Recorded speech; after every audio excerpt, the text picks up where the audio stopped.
Hello, good evening, and welcome to the TNT Show, The Nation Talks. And as always, we have 60 exciting minutes ahead for you. So glad you joined us, and a very warm welcome to you, wherever you may be across the world, because our feedback and statistics suggest that we have an audience that extends right across to the Antipodes and also to North America and many spots in between. Thank you all for joining us this evening. You know, it's been another great day for British democracy. Many EU citizens fear that, in fact, this may be their last day here, unless there's a proper extension to the deadline.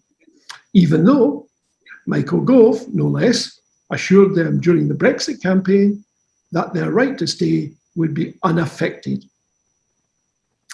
Promises, huh? They're like snow of a dike in a warm summer's day. They just go, and they're easy to make and easy to break. Tonight, we're talking to Lin Anderson. Now, Lin is here to talk about her life and her huge success as a preeminent Scottish crime writer, and so much more besides. We'll be talking about Blaze from Skye. If you don't know about Blaze from Skye, hang in there, because this is a very exciting story along with everyone else. And we're taking your questions live. Now, that's what's different about us, right? The BBC and others will charge you a license, or they will require you to watch ads and stuff like that. None of that happens here. We talk to you direct, straight, eye to eye. And more than that, it's entirely free. So no license, no problem. Come and enjoy the TNT show with the most spectacular guests, I guarantee it. So this is your show, and we welcome your questions. The details are on the screen. Simply submit your questions, and the producer will make sure that those questions get to us, and we'll try and answer, as always, as many questions as we possibly can. So without any further ado, let me welcome formally and officially tonight's guest, Lin Anderson. Lin, how are you coping with the pandemic? Well, it's got a bit better. It feels a little bit better now, but I was very lucky in a way, because my home village of Carbridge is in the Highlands, and though I was living in Edinburgh, I had come up to Carbridge to write, which I often do, and that's when the whole thing kicked off. And so I ended up spending the entire pandemic up here, with an occasional visit from my family when we were allowed to do so. So I come from a small village called Carbridge, which is just north of Abbeymoor. Having said that, you know, I was born in Greenock. My family moved up here. My dad, when he retired from the police force, moved his family to Carbridge. He had very close connections in Carbridge and the Spey Valley, and he always loved it. He came from farming stock, so he came back into the area that he loved. And a big thanks to Dad, because it's been a real wonderful part of our life. And Carbridge, like any small village in the Highlands, you know, really took it to heart, as most of Scotland did, and really protected the old folk. And we all had their volunteers who would come and bring us our food and all the rest of it. And we try to meet all the rules. So I feel that we were very fortunate, because we were in a scenario we could go out and walk every day and walk through the local woods. Okay, you got off the path 2 meters away from anybody coming along, but you had a, 2 coffins apart conversation. But so much easier than what people had to deal with, you know, in conurbations and in flats and, you know, with little space. Yeah. It must have been just so hard, I think. Yeah. Lin, is it possible, could you sit up just a little bit? Yes, I can. That would be great. How's that?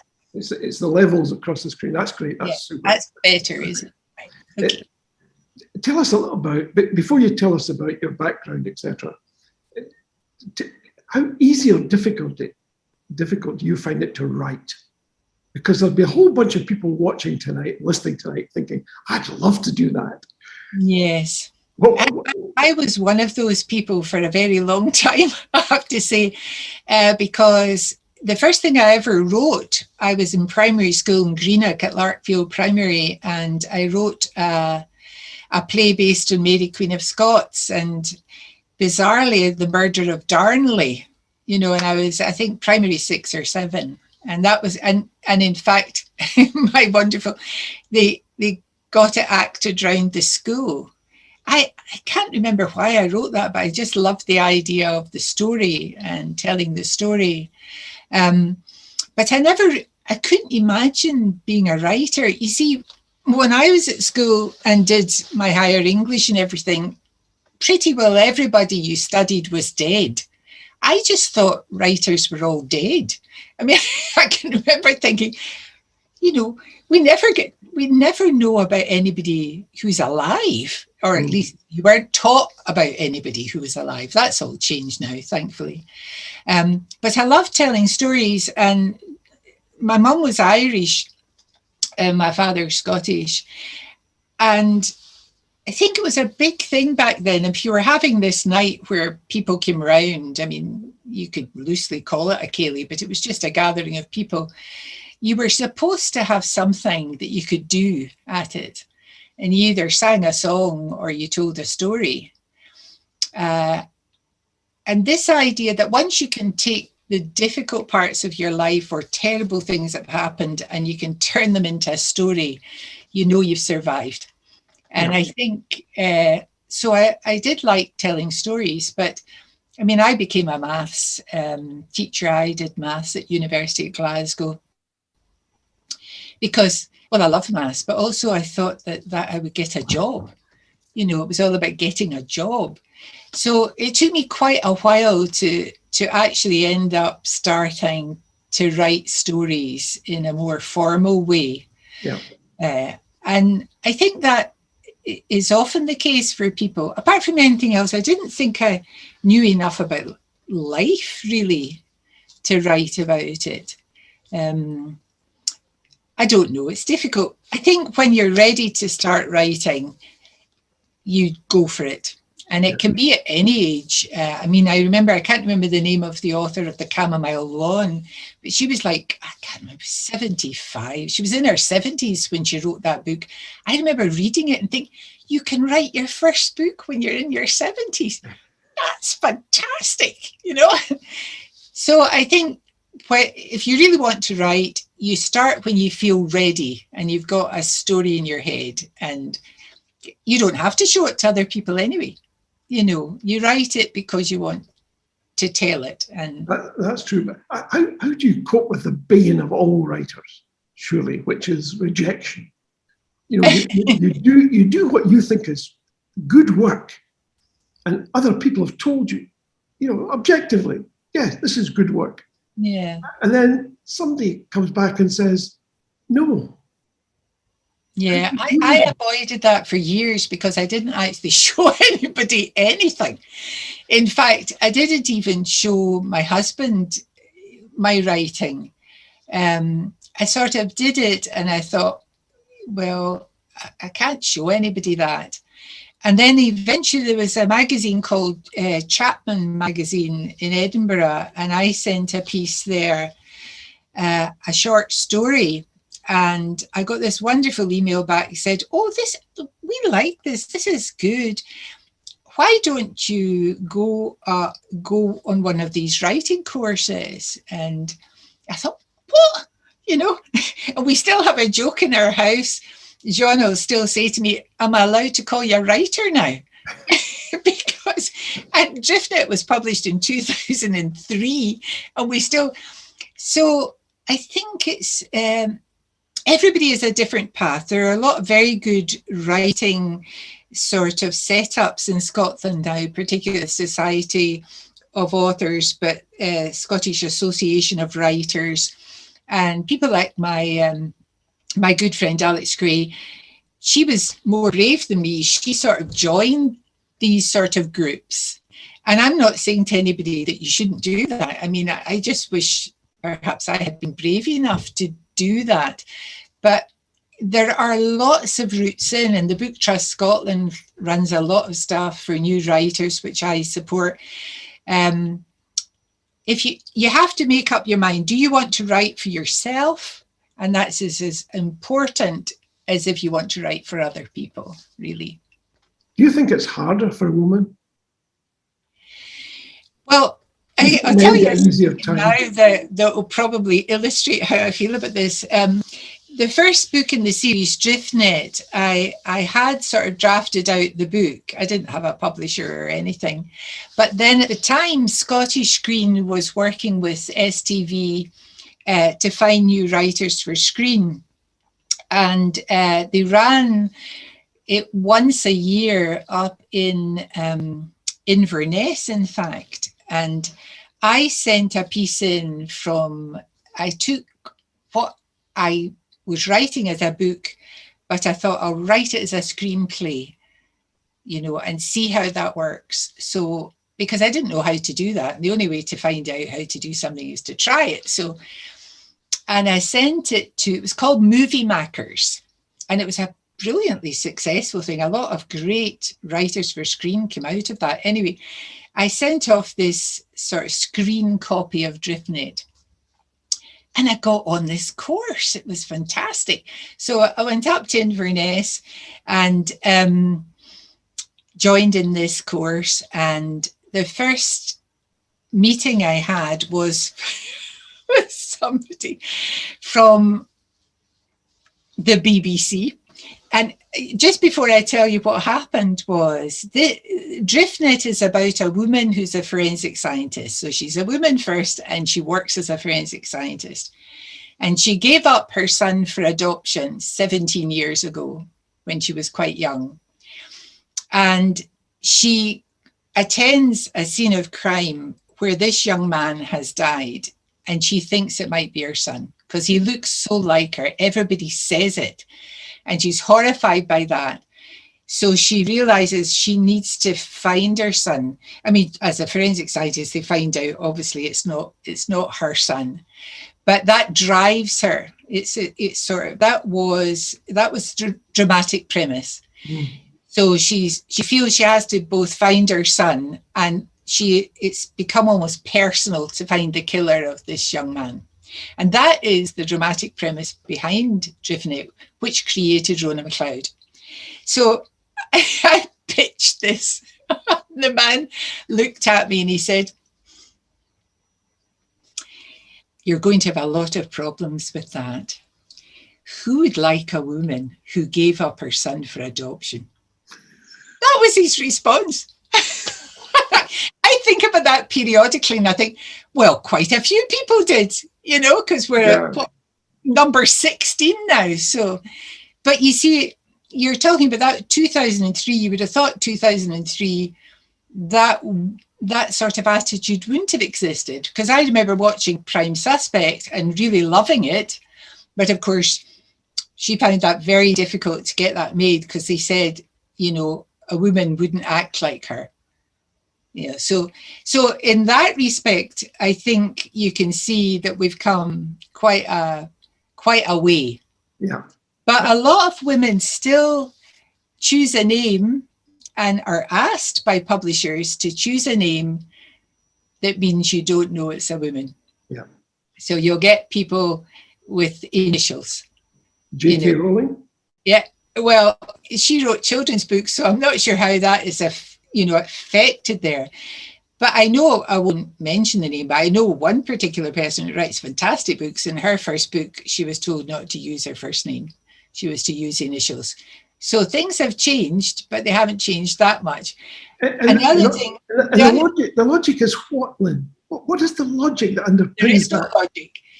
Well, apart from the way the world works, but you will hear, I think it's improving, but librarians have told me that people, men will come in and go, "I want a book, but not by a woman."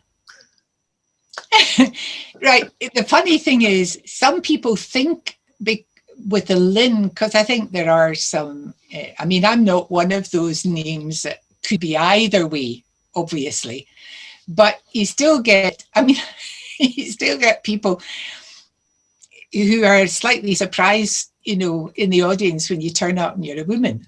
Yeah. They have, Val's very good, Val, talking about this. They have some sort of preconceived notion of what you would write, and they think that wouldn't be for them. So, but then once they find it, they realise books are for everyone. You know. Exactly. Well, this is perhaps a good juncture then for you to relax and in the reflected glory of these two comments that have come in. Karen Rennie says, "So great to see you, Lynn. I've read all your Rona books. Love them. Looking forward to your next book in August." So we can talk about that later, hopefully. Yeah. And Melanie McCain says, "Look, I'm an addict to the Scottish crime stories and can't believe I hadn't heard about you. Found you now. So you're next on my list after I finish Rebus." Okay. So there you are. Oh, that's very nice. And, you know, the truth is the same for all writers. People, you can write a great book, but people have got to find it. Yeah. Yeah. And of course, then you're in the world of publicity and, you know, what is promoted and what doesn't get promotion and all the rest of it. Just like... Yeah. Everyone's been there. My own personal anecdote, it's pretty worthless, frankly, but let me share it anyway. I set up the UK's first business ethics consultancy, and there's an oxymoron for you. And I had written a couple of pieces for the FT, and a few companies got in touch, and then a publisher got a hold of me and said, "We need you to write this book." Listen, think about the phraseology here. Not, "We need you." And I thought, why do you need me? I didn't get it. I just didn't get it. And because it's the old story, you have to know your own worth. And if you don't have that, you sort of get slightly confusing. Anyway, to cut a long story short, they sold me on the basis that we will promote everything. We'll put everything behind the promotion if you do write this book and give it to us. And I did that, and I asked them what had happened to the promotion. And they said, "Well, you got your promotion." I said, "I did." "When was that?" And they said, "You got a full week." Oh, a full week? "What, a full week?" "Well, not a full week, 5 working days." I said, "Sorry, I thought you were going to full-blooded..." They said, "Oh, yeah, absolutely, that's what we did." And I said, "How does that work?" "Well, we've got 50 books a year in your area, so you got a full week. What's your problem?" You have to ask the right questions. Exactly. Lynn, tell us a little bit about your background. I think you mentioned, or I read somewhere, that your father was in the CID. Is that right? Yes, that's right. Yeah, I was born in Greenock, one of 3 daughters. My father was a detective inspector in Greenock Police Force. It was back in the days when policemen were tall. My father was a very tall man, and he had 3 very tall daughters. Now, you have to imagine what that might be like for the tall daughters when everybody knows your father's a police. And you're standing above everybody in Greenock, so you can't really get away with anything. Yeah, my dad was... It was interesting because it was back in the time where, you know, any crimes reported on the telly, you weren't given anywhere near the details you're given now. It was completely different. My father also had this habit of, if he thought something was coming on the telly that his girls shouldn't see, he used to stand in front of the telly. Yeah, I mean... you would suddenly find him standing in front of the telly. What a hoot. But yeah, and he, you know, looking back, you understand that he had to deal with some very difficult things. And I think my mother was, he's sort of confident in as far as you can say what you faced. And he did used to go and sit with my mum in the kitchen with the door shut if he came home, and, you know, we weren't allowed in. And Yeah. So we never really learned about anything, and it's a bit like people in the war. I mean, my mother never told us that she was a gunner, and lost in most of the girls she was working with one night when she was out on the guns, and the ones that weren't on the guns were asleep, in their hangar or wherever they slept. And they, they did that machine gunning of the gang, and most of her, I never knew that about my mum. We found it out much later. And I think a lot of people who are on the front line, and you can think of people coming back from the Second World War, my uncle from a Japanese, he never spoke about it, and my father never spoke about his work. He never told stories. Now, I can understand why, but at the same time, quite often, if you can't actually tell the story, it stays with you a very long time. And I think, and that's not just talking about policemen, I'm sure it's everybody on the front line dealing with very difficult and traumatic situations. I remember one particular instance when my father hadn't become DI, but he was still in uniform. And can I just point out now, the girls, my sisters and I, we had to do all the iron in the week. And in those days, the policeman's shirt, they had a detachable collar, which was starched. We had those, sorry, I'll swear now, those police shirts to iron. So I don't have a lot of good memories about that. But I thought, why is my father's uniform tied out on the back line? On a hanger, tied to the. And it was a really sad story. I mean, I eventually got it. We got it from my mum. He had broken a door down, and a young mother and her 2 children, and it was the coal gas, and she'd gassed herself, and he didn't get in time. And of course his uniform, so it was out there on the line because of that. And it's these sort of little human things where you really feel, we're not talking about fighting crime. What does that mean?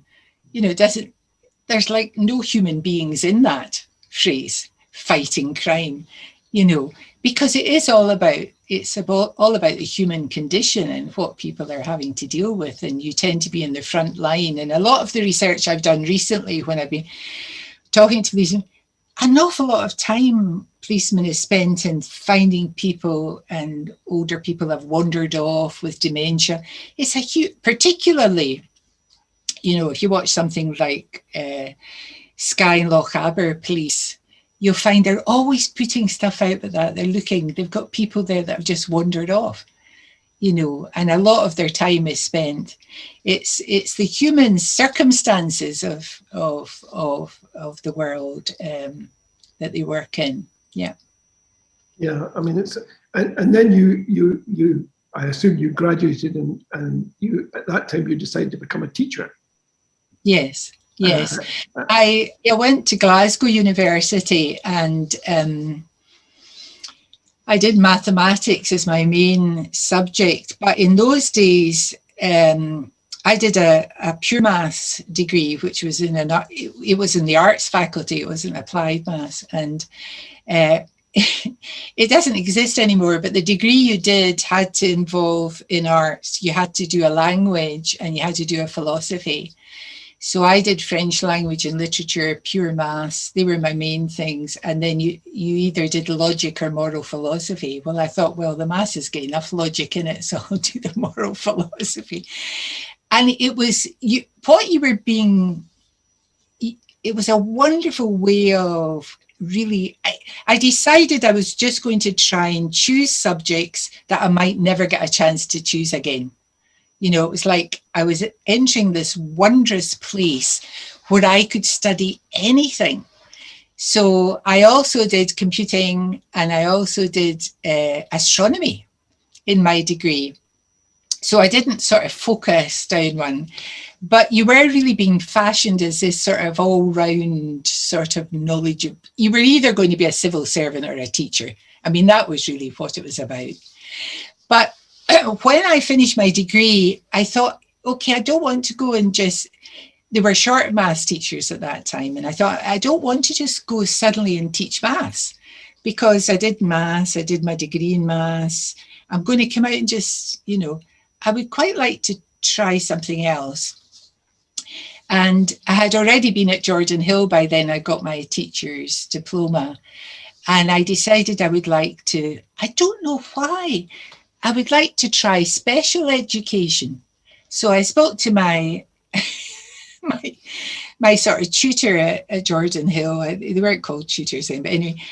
And I expressed this desire. And he said, you didn't have apoplexy, but it was close to that, because you had this maths degree and there were short maths teachers, and I was going to go and teach in a complete. So he refused to help me do that. That it was not, basically it was nonsense. So I went down, I can't remember, I think it wasn't Bath Street it was on, it was one of the parallel streets, the Department of Special Education. It probably doesn't exist now, because most children are sort of encompassed in the whole thing. So I just went in the front door and I went up to the desk, and I said, I've just graduated as a teacher and I want to speak to somebody about teaching in special education. Oh, I don't think anybody had done that. So, oh, okay. And I ended up in the office of the chief guy of special education, whatever his terminology was. He was lovely, and I don't even remember his name. And I told him that, you know, and he obviously thought, oh, well, okay, would you like to go and visit a school to see if that's really what you want to do? So I went to Hollybrook Secondary in Govanhill, and it was new built. It was a special education school, and I went in and I just loved it.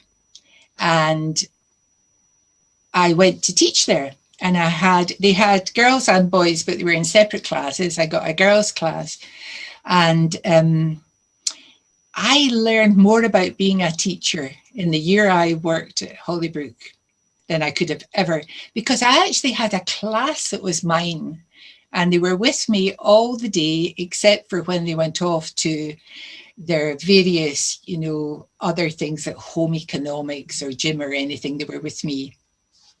And I could organise what I wanted us to do. Obviously, they all did their reading and their arithmetic and all the rest of it. But I got to read books to them, and, you know, I learned to be a teacher there. And it's interesting, I don't know, Govanhill Baths, which is now being resurrected, I took my class from Hollybrook every Friday there to those baths. And I loved that job. And it taught me a lot about teaching. I mean, after that, I went on to teach maths and secondary and computing science for the last, I don't know, about 17 years. I taught computing science, but I learned what a teacher was. Yeah. Sounds wonderful. And you taught computer science, you taught maths, and then there came a time when you thought, I'm going to make a change. What precipitated that, or did it happen very naturally, i.e. that you'd been thinking about it for quite some time? Well, I had started to write, and I lived out in Nigeria for 5 years, and with my 2 young children and John. And the first thing I wrote was really literary stories associated with Nigeria. And, you know, I had the BBC, they did that story for the day and all the morning. And they weren't actually from the perspective of well, we weren't known as white people. We were called Baturis, which is, I was in Nigeria, northern Nigeria, is Hausa country. Baturis were essentially Europeans. So anybody, which is a bit galling now because we're not allowed to be Europeans anymore. But that's what Baturi meant. And it wasn't used as a term of a bad term or anything. We were just Baturis, right? So that's fine. So I didn't write the short stories from a Baturi perspective.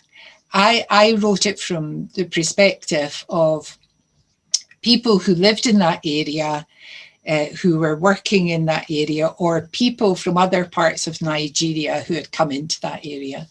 So the first story I wrote, Saving Mr. Ugwu, and Mr. Ugwu, you know, in Nigeria, where the tribe they're from by their name.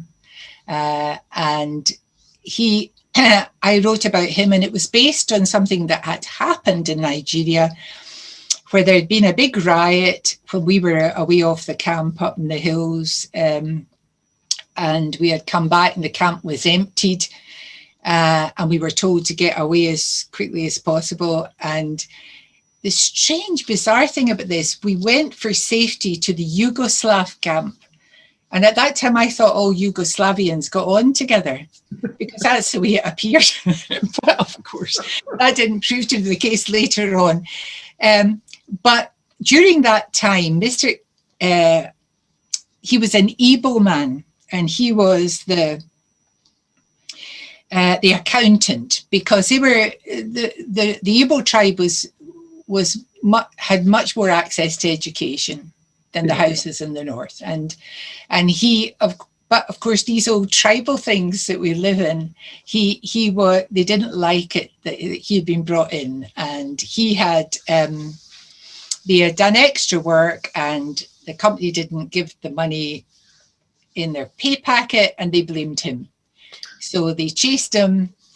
There was a riot, and they chased him, and they broke down a wall of the wooden house he lived in and dragged him out and onto the back of he lost part of his ear. And this brave man had got on the back of his motorbike and driven in and dragged him on the back and saved him, a local man. It was just an amazing, we missed all that. We were up in the hills somewhere, but this had been the story. So I wrote my first story, and it was about saving Mr. Ugwu, which is an Igbo name. Yeah. And the most wonderful thing about that, I'll say this for the BBC at that time put it out on air, and it was a tape of it, and I got the tape back, and I saw by the name of the reader that he was an Igbo.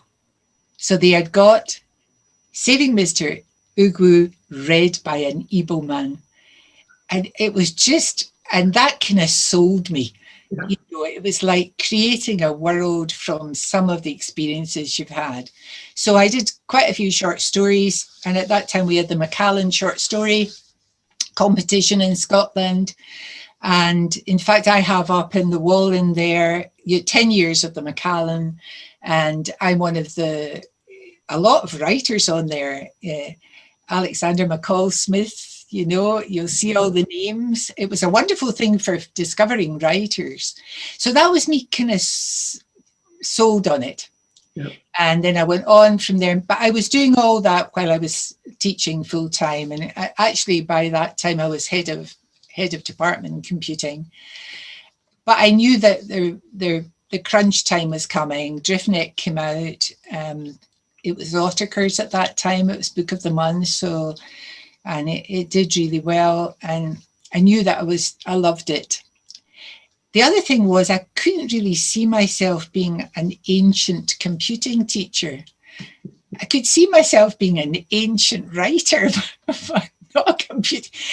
But yeah, eventually I had to make my choice because, of course, there was a salary coming in. And anyone who's a writer will tell you there is not a salary coming in every month. I mean, you'll know that. But there was a decision had to be made. And I think when it has to be made, you know. And fortunately, you know, my husband, John, was very much, Yeah, very much on the side of it's time to decide, you know, what are you going to be a writer, you know. So that's how I came to it. Tell us a little bit about Dr. Rhona MacLeod. Yeah, this is interesting because when I came up with that scenario, it was of a woman turning up at a scene of crime and thinking that the victim is connected to her. That actually came because my father worried about turning up at a scene of a crime, and it was one of his daughters was involved, either as a victim or perhaps a perpetrator, because and I was fascinated by that idea because it's very traumatic. Imagine turning up at a scene of crime and you know the person. Worse than that, they are, you know, one of your, you know, family. So that was my starting point. And I thought, okay, I really like that idea. Bear in mind, both my parents were dead before I wrote Driftnet, so my father never saw that. It's maybe just as well. I don't know how he would have dealt with the sex scenes. I'll leave that to one side. But so I had this idea, but I thought, well, why is that? Why are they there? Because at that time, I didn't know it was going to be a woman. I thought, right, it could be a police officer and all the rest of it. But, you know, there's a lot of people. And my neighbour at that time in Edinburgh was Ian. He was round the corner. And I thought, well, I know somebody's sewn that up, you know, a male detective with angst and a drink problem sort of thing. So, but I had taught a girl called Emma Hart, a really good mathematician in Granton Grammar School in the Highlands. And her mother was a good friend of mine. And we thought her mother was a chemist. She thought she would take chemistry at university. I thought she would take maths. And she came back and told us she'd taken something called forensic science. And we all thought, well, what's that? That's not going to last. You know, that's a funny thing. Nobody knew about CSI and that by then. And I thought, oh, Emma, I'll make her a forensic. She was working for the Met down in London by then. I thought, I'll make it a woman and she'll be a forensic scientist. Isn't it wonderful? I didn't know anything about that. Not a thing. So, how many books now has Rona MacLeod? Yeah, and she's still here. 2000. I think we're in 16. 16. I think 16 will be out. And yeah. So I mean, yes, and that was the inspiration for it. But I thought it was a one-off, because I thought the dramatic premise of her trying to find her son and everything was really the backbone of the book. But I loved it. I loved the world, and Emma helped me with all the forensic part of it. I just sent stuff down to her. And in fact, the truth was, at that time, there were no books really to be got. This one here was the only one that I could find in the whole of Ottakar's, the Encyclopedia of Forensic Science. Now you can get hundreds of them. So I loved the world and I liked it so much, I decided to do a diploma in forensic science at Glasgow University. I saw an advert in the Herald and it said anybody giving evidence in court, and mentioned, you know, mortuary assistants, you know, policemen, blah, blah. And then at the last sentence was, in any other interested party. And I thought, well, that's me, right? So I emailed the guy who was running it, a lovely man. And he said, of course you can come along, that's fine. And then I was talking to my friend Alex Gray just within a few days after that. She goes, I've signed up for that. So it was, 60 odd sensible professionals and two writers in the front row, always with their hand up. You know, these annoying sort of credit pupils always get the next question to ask. That was us. And so I fell in love with the world. And I mean, if you're a mathematician or you're teaching maths, the answers are always at the back of the book. You just have to describe how to get there. So And then when I moved into computing, it was always changing. And of course, the world of forensics is driven in many ways by these advances in the digital discoveries, really. So I just loved it. And I had made a lot of good contacts doing the course. So I was able to ask them, you know, for the books. That's great. So 16 books with Dr. Rhona MacLeod. The most recent one is The Innocent Dead. Is that right? Yes, that's correct. And on the 5th of August, you have a new book coming out, which is Killing Tide.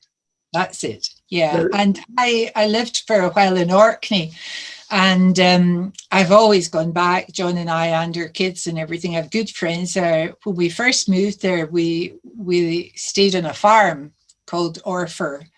It was the best address I ever had. It was Linda and John Caravan, because we lived in a caravan. It was Orakirk was the name of the farm. Orfer was the area, and then Orkney. And that was it. That was their address. And the couple that had the farm, in fact, this book is dedicated to them because, they made Orkney, and they made a huge impression on us. And we go back quite often. Yeah. Now, are you having a launch for? Yeah, there's going to be. Obviously, everything is still in this sort of world of the pandemic. But what we're going to do is we're doing a launch through Waterson's, but online, that, you know, for the book itself on the 5th. But then the plan is we will go up to Orkney. We usually, because it's not the first book that's involved Orkney, we usually go up after that and do something up in Kirkwall Library or so we will go in and see Geordie and Vina. It's dedicated to them, to Geordie and Vina Pirrie. They've retired from the farm now, but they live in Stromness. So if there's people watching and listening tonight want to buy a copy of Killing Tide, how do they do that? They go to Waterson's? Well, you can pre-order it at the moment. You could do that through any Indie or Waterson's bookshop, or you can pre-order it on Amazon and they can get it. And you can get signed copies that way. Yeah, we're still doing the signed copies with I can't remember what they're called, that they'll put inside. You know, I've signed a lot for that. Yeah. And what does it sell for, by the way? Just a matter of interest. And who are the publishers? Oh, it's Pan Macmillan. Pan Macmillan is my publisher. Yeah. Yeah. And have you been with them all this time, or have you? No. I began with a Scottish publisher, Edinburgh publisher called Lewis Press. Yeah. They published the first 3 in the Rona series, and then I moved to Hodder. They bought the first 3 from Lewis and the next 3. Okay. So I was with them for a while, and then when they bought the books, my main editor at Pan Macmillan bid against them, Hodder, but didn't get Rona, but he's got Rona now, and he now works for Pan Macmillan. So he eventually got Rona. The funny old life, you writers out there, you know, nothing is. Isn't it amazing? Now, tell us about Blaze from Skye. Yes, well, this is, there's a book called Sins of the Dead, which involves Harley Davidson and things like that. This is the lead-in to tell you about Blaze. And those of you who know about the big Harley Davidson gathering, Thunder in the Glens in Aviemore, which is the next village along from us, and a wonderful time to visit Aviemore. And I wrote this book because I had been in Aviemore, and I didn't realise how many young women rode Harleys, you know, and that gave me the idea for Sins of the Dead. So it's a Harley Davidson book and Aviemore. But at the end of it, so it's book 13, and Rona is put in a really, really frontline, terrible situation. So by the end of the book, she's been one of these frontline workers that has been quite traumatized. Now, people situation can go away to a place called Castlebrae to be treated so that they can come back. But Rona, being Rona, won't go there. She was adopted. Her adoptive parents came from Skye. They're both dead now, but she's still got the wee cottage in Sleat. So she determines that she will go to Skye, and Skye will save her. So I had this idea that I would either take her to Skye to do that, or I would do something else. And then I went out. I had met Steve and Blaise from Skye a bit earlier on because of the Twitter feed, and it was so entertaining. I always read it. And so we had met up once already, and then I went over to Skye for a few days, John and I, and we went to see them out at Ace Target Sports. And I was asked if I wanted to throw an axe. And I thought, well, I've never thought about such a thing before, but why not? So Steve said it's not about, you always think it's about force and strength. No, it's not about that. Listen to my directions, right? So you listen to, women read the booklet about how to do something and they listen to directions, right? So I listened carefully and I got it bang in first time. And I thought, well, I'm not repeating that because it'll just be. So I got my ace card and all the rest of it. So then it was John's turn. And of course, he didn't listen to the directions. He just thought it was all like, oh, I'll just throw this, So they just kept bouncing off, And I thought, right, I'm going away for a wee walk while the men try this. So I went to walk up the back. It's a big birch wood that it's set in, and with Blaise. And as we're walking up, Blaise and I, through this wood, I got the idea for Time for the Dead. And because Rona goes out there, she's officially not working. She's staying in her home cottage, her parents' cottage. She's fairly traumatized. And she does that. She gets a chance to throw an axe and she becomes friends with Blaise. And let's face it, dogs were her first forensics. Yes. And he becomes her pal and her sidekick. And show us the cover for that one. Have you got it handy? Yes, I will. Let's have a look at it. That's time for the Dead. Yeah, actually, that picture in the front is Kilt Rock and Skye. Yeah, because it's sort of pleated, and it was just that moment, when the dog takes her up. I just followed him up, but after that, I just made it up. But something has happened in this clearing. The dog knows something has happened because it can smell blood and it can smell things, you see. But there is no evidence of a crime. Yeah. So you've got another cover there of Blaise from Skye. Yes, I have. I've had such fun with that particular book, and I was a huge fan of The Famous Five, where children actually solve things that adults can't do. I love that. And I have a granddaughter, and she kept asking me why I didn't write a children's book. Mm-hmm. So I decided it was time to do that. So this is Blaise Dog Detective, The Magic Flag Mystery. And you'll see in the picture, that's like a crystal ball. Yeah. And in it, there's a little girl called Rosa, and her image was really my granddaughter, but she's a traveling child who's ended up coming to live in with her Skye, and Rory, the boy, and of course Luach, who has much to learn. And then you've got the wise Blaise, who is the proper detective. The centerpiece of it all. No, people wouldn't forgive me if I didn't ask you this. I've got two questions. Right. Sort of unconnected. What's your position on independence? Well, I am a supporter of independence. In fact, if you could see where I stay in Carbridge up Station Road. My neighbour to the right, who lives in my mum and dad's old house there, he's got an enormous yes sign on his gate. Our gate is the next down with another enormous yes sign. And then the next gate down is my future son-in-law and my daughter, and there's an enormous yes sign. And my older son is up staying here with his French wife and our granddaughter for a few days. And he works at Heriot University.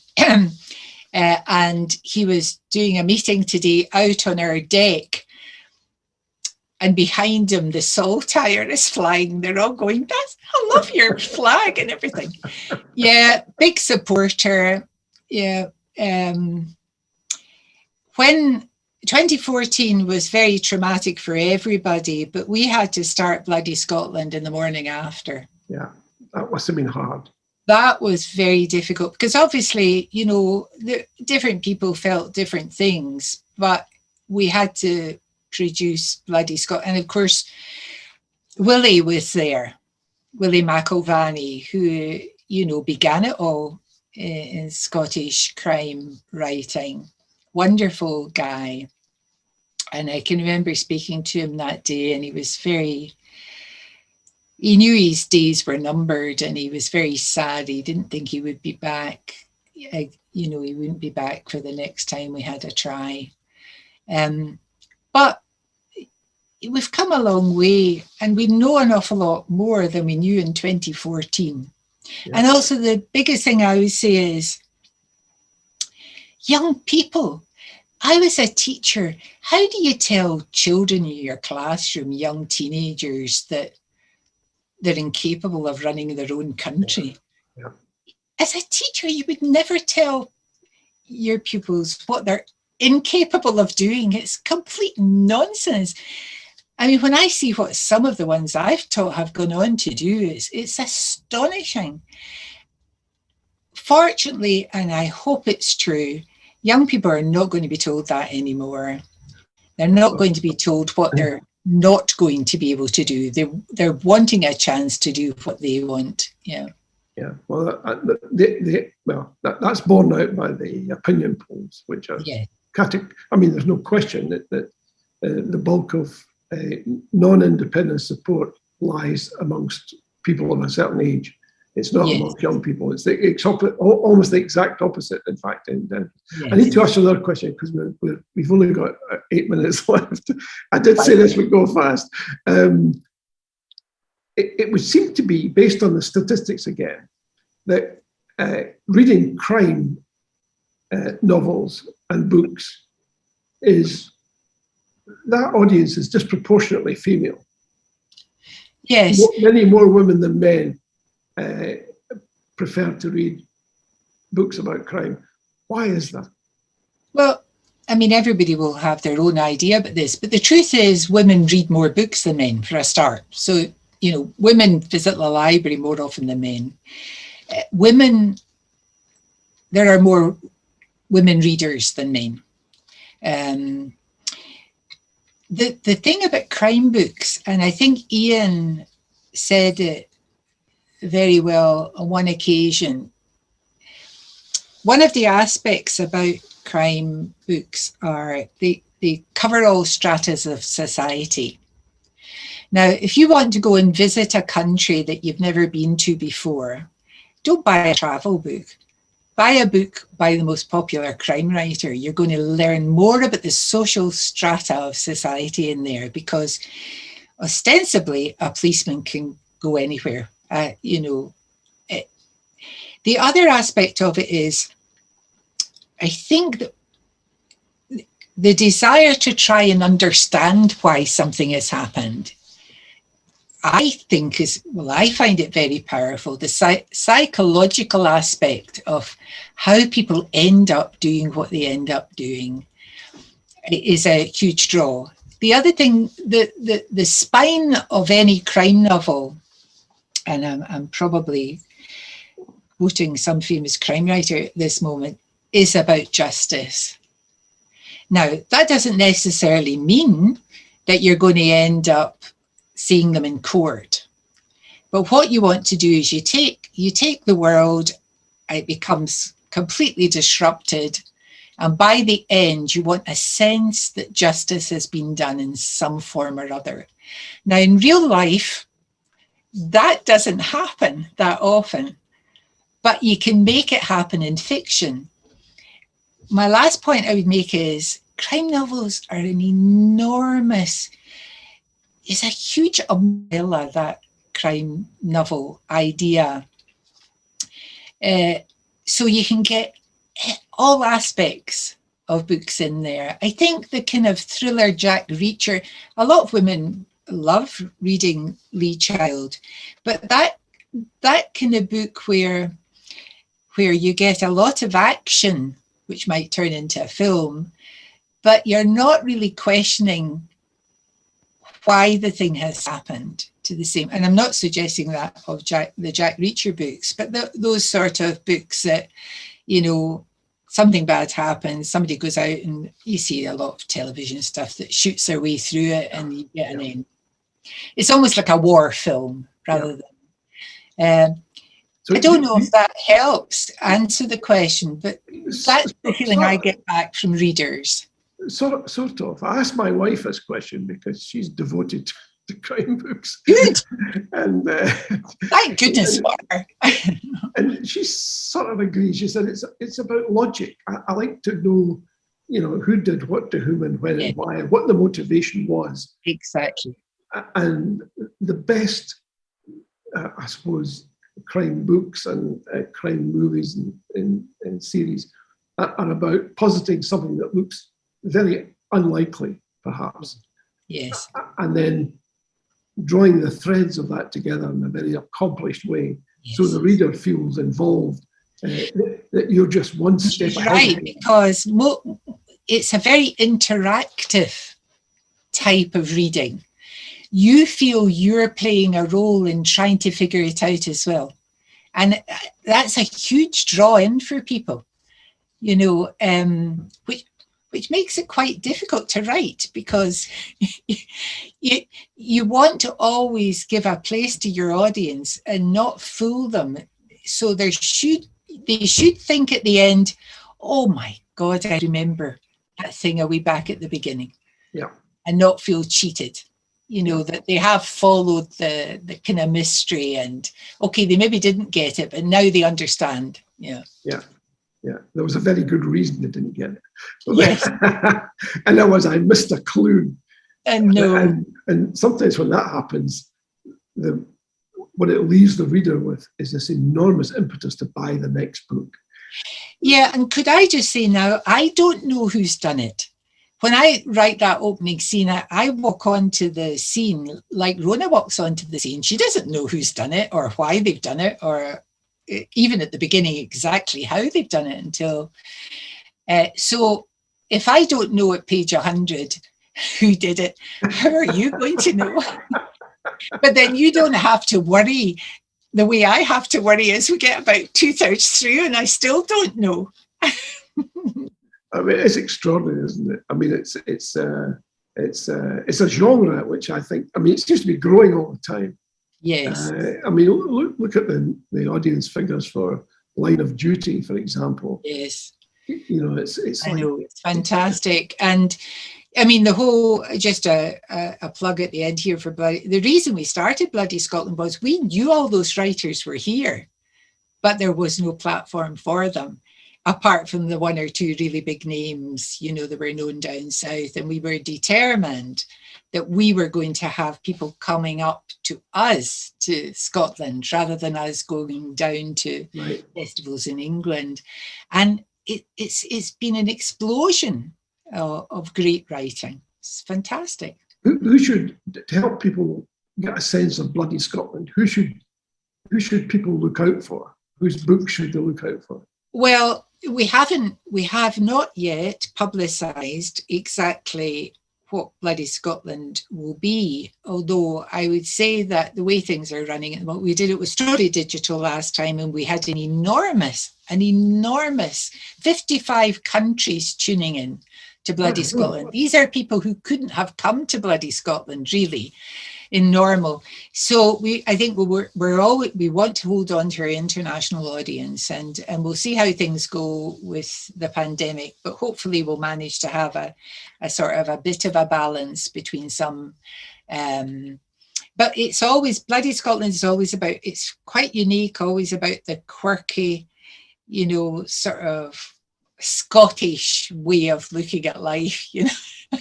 And it's always that quirkiness. So I would say to people, just sign up for the newsletter, go into bloodyscotland.com, sign up for the newsletter. You'll get kept up to date with everything that's happening, and you'll be the first to know when we're about to, you know, announce our lineup for this year, which will be both international and it will be UK and European. So excellent, super.